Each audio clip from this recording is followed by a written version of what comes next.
Thank you for sharing the film. I am sure that the audience has a lot of questions, as do I. I'll start off with a few, and then we can open it up. Can you talk just a little bit about the origins of this film, how it came together, how, I mean, it's a brilliant idea for a film about a subject that really requires visibility, and it's a subject that we need to continue to talk about and think about, and it's still very present with us. And I just wonder how the idea for making a documentary in this way developed. So I was in film school when Eric Garner was killed. It was the summer between my first and second year. And it just was hard to not think about it. It was everywhere. It was, it was just it's all I thought about for a good while. And then when I was already in my second year, the non-indictment decision came. It's hard to. Oh, I should put the microphone near my mouth. Yeah, that's yeah. Yeah. So what I said was that Eric Garner was killed when I was in between my first 2 years of film school. And I was I had just moved to New York a year before that, and it just hit me on a very, I guess even, I would say personal level. It was hard for me to think about anything else. Hard for me to wrap my head around it. It became worse when the non-indictment came through in December of 2015.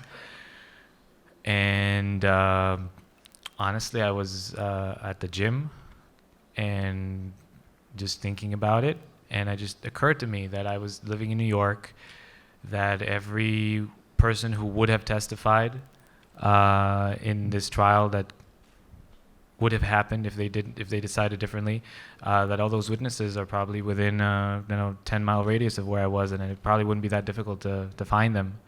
And then if I had the witnesses, all I'd have to do is find attorneys who would just take on the case, and that it would work as a movie.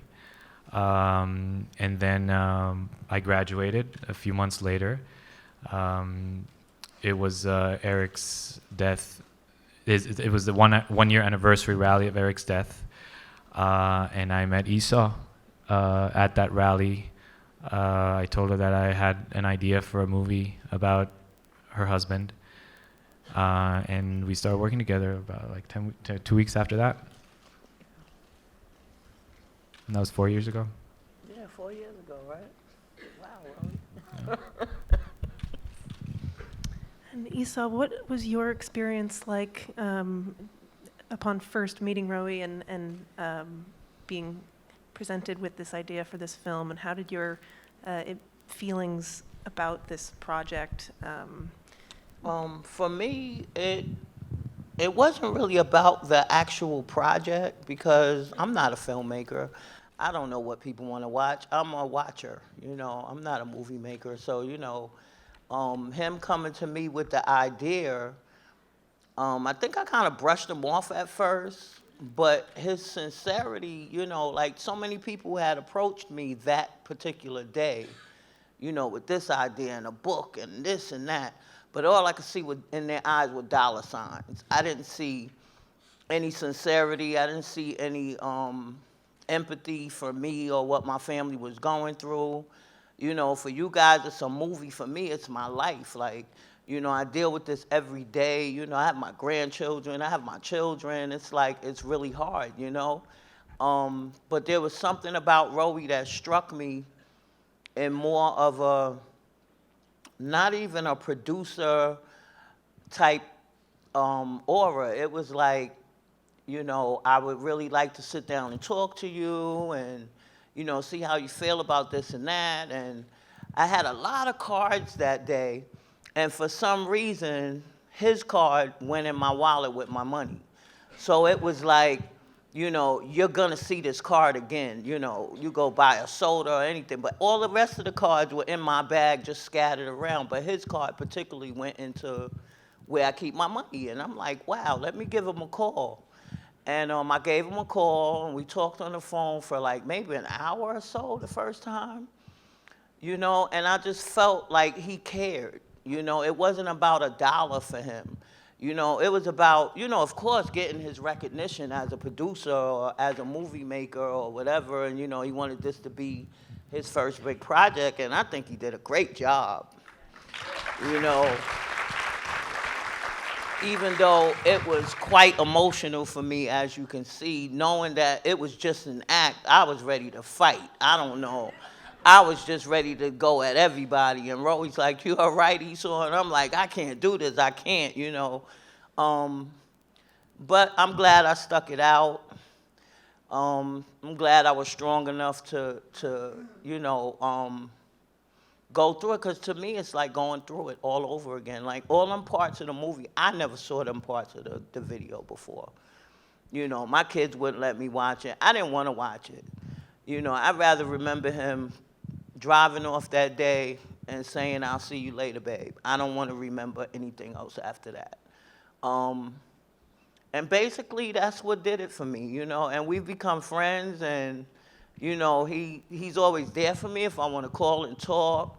He comes to all my family events. He become part of the family. We love him, and we hope that this goes far, and opens up more projects for him, and I'll be there to support you 100%.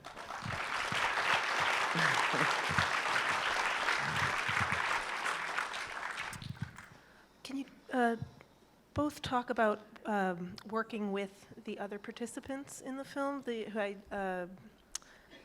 lawyers and the other witnesses and the jury that was selected, and how did you identify these people and bring them in? And Well, I didn't know anybody, He just bring me in like, "Esaw, you got to be here from this time to this time. Can you make it?"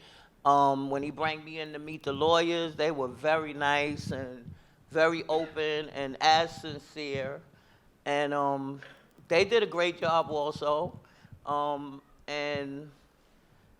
I just, they opened, they made me feel welcome. They made me feel comfortable. I didn't feel like I was being pressured or anything. And it was a great experience for me. So, we filmed the trial in one day, and all the other original footage that we made was shot in, I think, 3 or 4 additional shooting days altogether. But one of the reasons this was such a long process was because it was the preparation and this kind of very unusual work that went into it that made this become, a project that lasted over, work that lasted over so long. Also money, but lack thereof. But there was also a lot of preparation that went into it. And so specifically with the attorneys, I must have emailed, I just Googled attorneys, and I must have emailed hundreds of attorneys and interviewed probably a good 2 or 3 dozen in person before we reached this cast of 4 attorneys. And first of all, this kind of has never been done before, so it's not like there was a guidebook of how to find attorneys who would do a fictional courtroom drama for you. And so I also wasn't quite sure at first what I was looking for in terms of casting. Tom and Steve were the first ones to join. We had this event that Esaw was there too, where we did a mock trial and kind of like see how they felt about it and how the audience felt about it. And it worked, and they were the first to join. Priya came after that when we needed to find we start build the defense, and Robert was the last to join. And I couldn't ask for a better cast of attorneys. And if any of you do something you shouldn't do, you should hire them, for sure. And in terms of all the other, in terms of the witnesses, again, that was just a lot of work, finding the right people. You know, the first of it came from the attorneys. You know, we want an eyewitness, we want a forensic pathologist. You know, Tom and Steve asked specifically for Dr. Bodden, who, for obvious reasons, because he was involved in the case, in the real, well, not the real criminal case, but the real civil case. And then we found Dr. Hua online because we needed someone to counter and someone who would have, you know, who would be as convincing and as Dr. Bodden and as experienced as Dr. Bodden. That was definitely hard. And so yeah, that was kind of the, I guess, unorthodox way of casting for this film. Can you talk a bit about the decision not to include the verdict of the trial in the film? If everyone promises not to discuss it afterwards, then yeah. You don't have to tell. No, sure. No, I just mean, you know, don't tell anyone that there's no verdict in the end. Kind of ruined that. Exactly. You heard me? My daughter said, "Mosh." The decision not to include the verdict was a decision that I reached very early on, because I think that the merit of this film is in its objectivity, meaning that I hope that no one in the audience can dismiss this as liberal propaganda or say that, you know, I mean, we made a show trial and or all this filmmaker was looking for is to convict Daniel Pantaleo. I didn't care about convicting Pantaleo. It's not like I'm really putting him in prison or anything like that. It's about the process. It's about having, it's about the fact that this case was tried in the media in a very shallow way, because that's what the media can do. It was tried on Twitter and Facebook, or on CNN and Fox News, and these proceedings, you know, being tried by a jury of your peers and going through these pieces of evidence thoroughly, and have teams of attorneys arguing over them and showing the different aspects of them. That's what never happened, and I felt that the film as it stands now is, at least the way I see it, is a hypothetical version of the real trial that could have happened. If there is a verdict, it becomes my verdict, as opposed to a possible verdict. And that's the line that I didn't want to cross, because I thought it would hurt the film. I want to open it up to the audience. I believe we have a microphone coming around, so I'll raise your hand and I'll identify you, and then the mic will come to you. Yes, right here. You said that it was unscripted, and so how did the attorneys put their cases together? Oh, I'm sorry. Thank you. So you said it was unscripted. So how did the evidence in the case, how did they put it together? I assume they weren't given the police records and that you weren't given all of that information. So what did they use to put their case together? And did you have a legal consultant with respect to the evidence and the evidentiary rulings? Right. So in terms of the unscripted part of it, every trial I have found in my preparation for this film and in the work that I've done with the attorneys, every trial is essentially partly scripted, in the sense that no attorney asks a question that they don't know what answer to expect. And of course, when they go up to question the witness, they obviously know what questions they're going to ask. And so in that respect, given that they worked on it as they would on a real case, I guess you could say that the attorneys are the people who wrote the screenplay of this film, even though there was no actual screenplay. Even the testimony of Anthony as Officer Pantaleo was not scripted. What we did was we had made a list of facts that were undisputed, and then all the attorneys agreed that they can only ask the actor about those facts. And so his performance, which is incredible in my opinion, is completely improvised. Even that moment where he says that, oh, why didn't you plead guilty here? Oh, it was my union rep told me, and he didn't understand it. But like, that was improvised. That was on the spot. That was not scripted. And so that's in terms of the script, or the lack thereof. And in terms of the evidence and the documents, I kind of served as the lawyer's paralegal, and I got them what they needed. And so all the evidence that you see in the jury instructions in the end, the autopsy report, the patrol guide, the CCRB complaints that were leaked, all that is the real documents that we were able to put our hands on. Yes, right over here. There's a mic coming down. Thank you. I'd like to ask a question that wasn't clear to me in the film. It may seem like a minor point, but I think it goes to the whole issue of why the police were there in the first place and felt like they had to put their hands on Mr. Garner.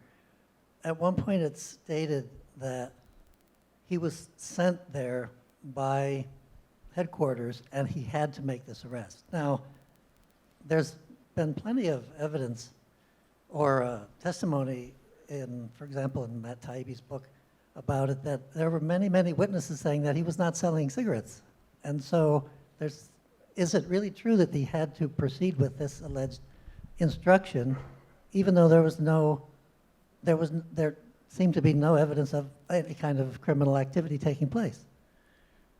So it's not my place to say what is true or what is not true. What I can say is that is Officer Pantaleo's, or former Officer Pantaleo's, version, and that's that was corroborated by his attorney. So when we spoke to his attorney and we asked him that exact question, why did he proceed with and not just give a ticket, that was the answer that was given. That He was instructed by his superior to make that arrest that day. yes. Yes.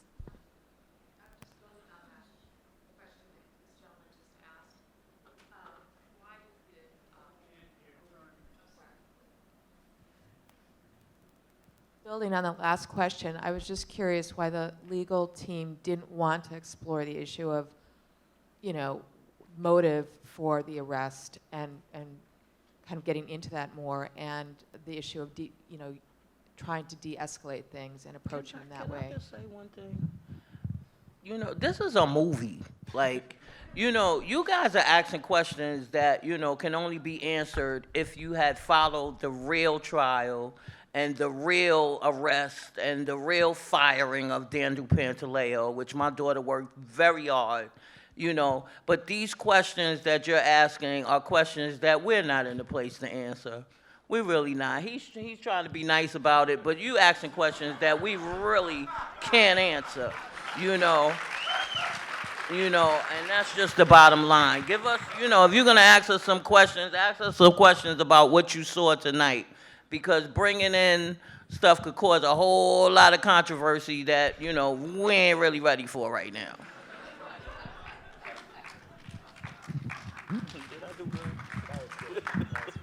I think we have time for one or two more questions. I see this gentleman's hand right there. Thank you for the film. I thought it was really, really, really great. My condolences for you. Thank you. My heart goes out for you.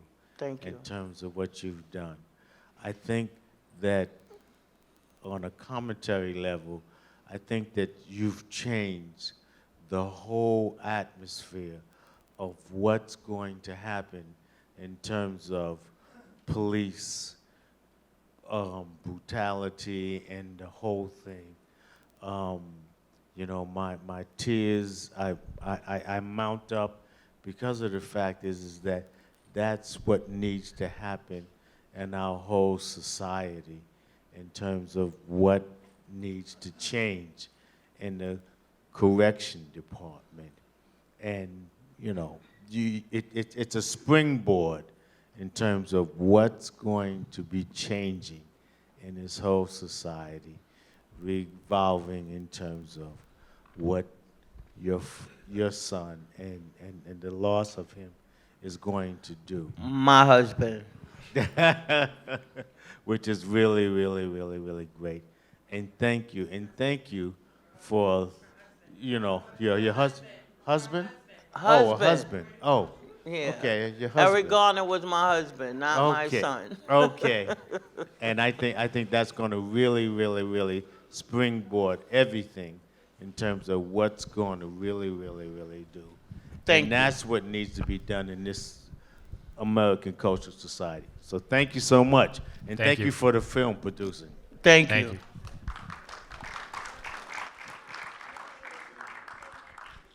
One more question, this gentleman right here, he wants the mic. Sure. Yeah. How you doing, Esaw? I'm Chucky Berkley. You know I've been with your family. How are you? I'm okay, and I'm glad you're doing a little bit better, because this is something you'll never get over. But there was a question, and I'm glad you let the audience know that there was questions that Roee or no one else can answer. I'm one of the persons that can answer it, retiring from NYPD. However, what I wanted to say is that when it was said that Pantaleo's lawyer said that he was sent by a supervisor, that is totally false. Because as a retired New York City detective and cop, if a boss, a supervisor, was to order someone to make an arrest, the supervisor would be there because the supervisor has to supervise the arrest. So in my 20 years of NYPD, no one ever got an order from one police plaza to go out in the street and make an arrest. That is totally Well, that false. was kind of an exaggeration. Come on, give us a break. It's a movie. No. That was an exaggeration. We know what the lawyer said. that That's what it his lawyer wasn't said. No, that's what he actually- said, his lawyer, Pantaleo's One That's police- lawyer. what That Stuart. one That's what police Stuart plaza? London. Oh, his wow. attorney So said. I That's what stand he said. corrected. Oops. And what I'm here to tell you is that is totally, totally false. All right? There is a blue wall of silence, right? And I've been trying to fight that and break that wall for the 20 years that I was on NYPD, and it still exists. All right? What you all need to know is that not all police officers, but some police officers lie, and the police department takes up for them. That is not false. That is totally true. Thank you. I see one other gentleman in the back there. One more. Oh, yes, go. All right. First of all, I have a compliment. I stand with the family, and you guys got all my strength with you. I also want to say that this film was excellent. You had my emotions like up and down, and I was really hating the the lawyer lady. So I want to she really did a good job, and the rest of the cast, and I just want to compliment you for doing an excellent job. And I also want to state that you gave Esaw some kind of, not closure, but some kind of, how can I say? Not platform, but He gave me friendship. That's what he gave me. He gave me someone to talk to. And to hell with the film. Yeah. We talked Exactly. on a personal level, and a lot of the stuff that came out was really my emotions. Like, I exactly. was not acting. I was, and he had to keep telling me, Esaw, Yes. it's a movie. It's a movie. Yes. I was ready to jump off the stand and beat people up and curse Yeah. people out and everything, walk out, the judge, everybody. I was mad at everybody. But he kept me calm, and, he kept me cool, and I kept saying, okay, for you, Roee, I'm going to calm down just for you, and I told him, when I get ready to go, I'm going, don't try to stop me, just let me go, because I get real ugly sometimes. Yeah. So, yeah. Exactly. And also, for Officer Plantaleo, in the movie, you kind of gave her, former Officer Daniel Plantaleo, you gave her some kind of him explaining himself, and that's all us, because I'm also a survivor of police brutality. My husband was killed as well. But that's all we want as families. We want to know you know, what was their intent? What they were thinking at that moment? So you gave her that. And I feel for you. I feel for the whole Eric Garner family. And I feel applaud for you too, Lisa. Thank you. I applaud you. For real. Thank you. Thank you.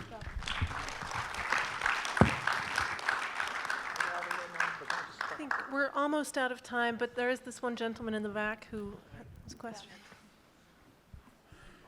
Scream.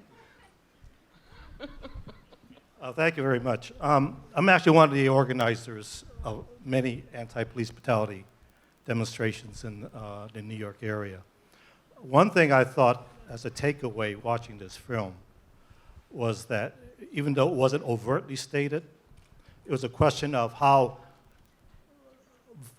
extreme violence by law enforcement is so legitimized in this society, particularly against Black and Latino peoples, and other people of color, particularly Native Americans and immigrants. And we see that trend developing even greater today.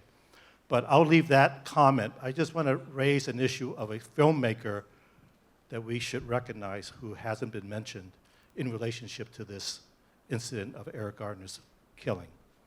And that person's name is Ramsey Horta. Correct. Oh, yes. Ramsey Horta is a brave young man who did the video Yeah. of the murder of Eric Garner.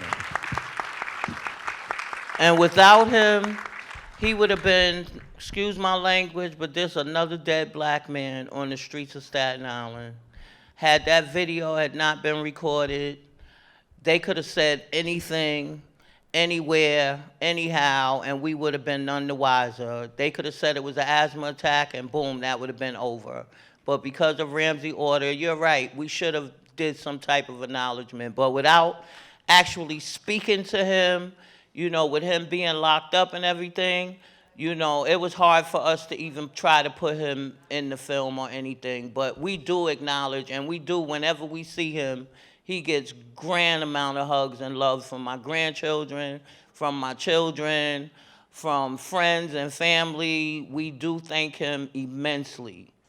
Immensely, yes, we do. Thank you, my sister. I just want to add one more thing, is that you mentioned that he's in prison. And this is something that people can speak to me, and I have two other colleagues here who have been involved in the anti-police brutality struggle. In fact, one thing is that why is Ramsey Horta in prison? It's because he told the truth. Because he told the truth. And because of that, his family and himself was harassed and set up on a lot of bogus charges, and he's now in the New York State correctional system and continues to be harassed. And so it's something that I think people who are of conscience should find out, not only about seeking justice for the murder of Eric Garner, but also seeking justice for this brave young man, Ramsey Horta. Yes. Thank you.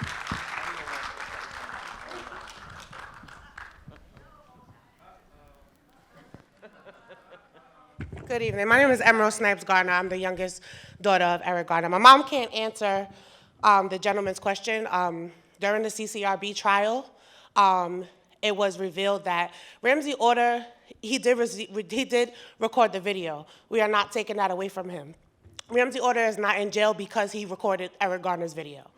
He's not in jail for that. He's in jail for a completely different reason.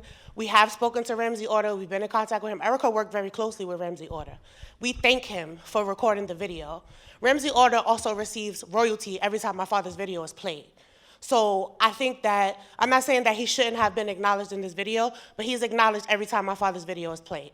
So he gets due respect for what he's done for my father, and I will always applaud Ramsey Horta. And I always feel like people try to bring in Ramsey Horta like we're shunning him. We did not put Ramsey Horta in jail. We are not lawyers. We are not police. We are not any of that. We didn't ask for activism. We didn't ask for this life. We were thrust into this because of Daniel Pantaleo and the other officers involved. So, it's kind of unfair to say, oh, Ramsey Horta is in jail because of Eric Garner, because he's not. We appreciate him for the video. We appreciate him for standing there and recording it with the heart to stand there and record it, because they could just as very well choked Ramsey Horta out that day as well. And it's a shame that he is harassed, because anybody who is a witness is harassed. So I just wanted to come up to clarify that, because, it's unjust, but I just want to clarify that he is not in jail because he recorded the Eric Garner video. And that's a misconception that we hear a lot, and I just wanted to clear that up. We appreciate Ramsey Horta and his family. We really do, but Eric Garner is not the reason why he's in jail. The reason why Eric Garner's story is able to be told like this is because Ramsey Horta. So we have to, like, differentiate, what the real story is behind it. This film was a real film of what should have happened, and all of the emotion was real. And I applaud Roee because he has stood by us. He has stood by everything. Even when they told him to stop filming the film, they tried to stop production on the film. They asked us to tell him to stop filming the film. And I'm like, no, I'm not asking him. I said, I would never call him and ask him anything like that. Never. I said, because nobody else gets stopped for what they're doing. Lawyers, the prosecution, the federal judge. I don't know who this lawyer was that called me and said that the video needs to stop production. It was the Justice Department. Yes, Justice Department saying to stop the film. So that's real. You know what I'm saying? So we refused to stop, and I was like, don't stop. Like, this is really focusing on the victims, and the victims are important. That's all I have to say. Thank you. With the Department of Justice, and they said that we couldn't record anything.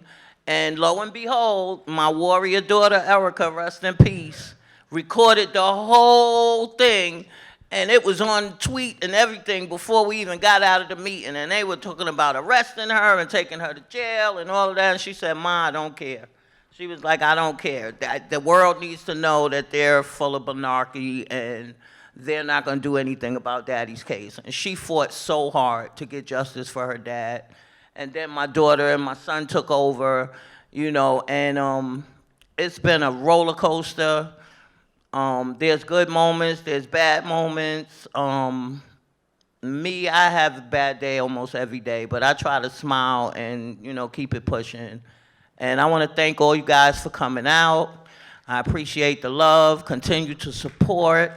We're trying to pass an Eric Garner law. So we have a petition. You guys, what is it? Change.org. You guys go on and sign the petition. And not only, the chokehold is banned, but we want to make it like law, federal law, and 25 years to life for violating anybody in a chokehold by a police officer. Anywhere, anyhow, 25 years to life, automatic. So change.org, go sign the petition, and let's pass this Eric Garner law so they can't do this to another family or another man again in this life, because it could be your son tomorrow, could be my son, my nephew, my daughter, anybody. These police are out of control. But thank you so much. It's been a blessing. Roee, I'm out. Thank you all very much.